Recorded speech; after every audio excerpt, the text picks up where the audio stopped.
আসসালামু আলাইকুম ভিউয়ার্স, আজকে আমরা চলে আসলাম ঢাকার সেই চিরচেনা দিয়াবাড়ি। যদিও আমরা সেই ওয়াটার অ্যাক্টিভিটিসগুলো করার জন্য আসিনি, তবুও কিছু কিছু ওয়াটার অ্যাক্টিভিটিস দেখলাম, খুব ভালো লাগলো।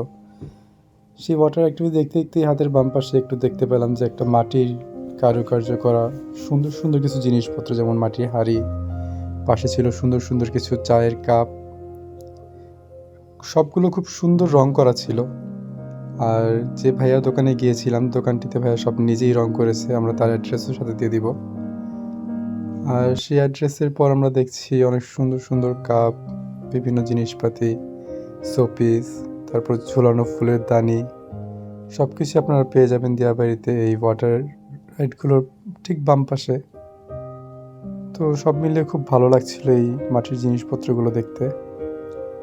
এখানে অনেক ধরনের জিনিস ছিল এবং সেগুলো দেখতে দেখতে আমরা একটু সামনের দিকে হাঁটতে শুরু করলাম, এবং কিছুক্ষণ হাঁটার পরেই আমরা দেখতে পেলাম সেই বিখ্যাত বউবাজার, যেখানে ছিল অনেক বড় বড় লবস্টার, এমনকি জ্যান্ত কাঁকড়া, যেগুলো আপনি চাইলেই তারা ভেজে দেবে। এমনকি অনেক ধরনের সি ফুড ছিল।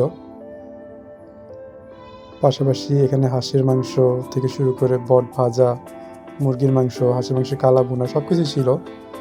যদিও আমরা আজকের ভিডিওতে বিস্তারিত এগুলো নিয়ে সম্পর্কে আলোচনা করতে পারিনি, কারণ সন্ধ্যা হয়ে যায়, আমাদের বাসার দিকে রওনা দিতে হচ্ছে। আবার পরে একদিন আমরা এটা নিয়ে আরেকটা ব্লগ করব, সেখানে আমরা সব কিছু বিস্তারিত জানাবো ইনশাল্লাহ। এমনকি ওয়াটার রাইডসগুলো একসাথে এনজয় করবো। সো ভালো থাকবেন, আজকের মতো এইটুকু, আল্লাহ হাফিজ।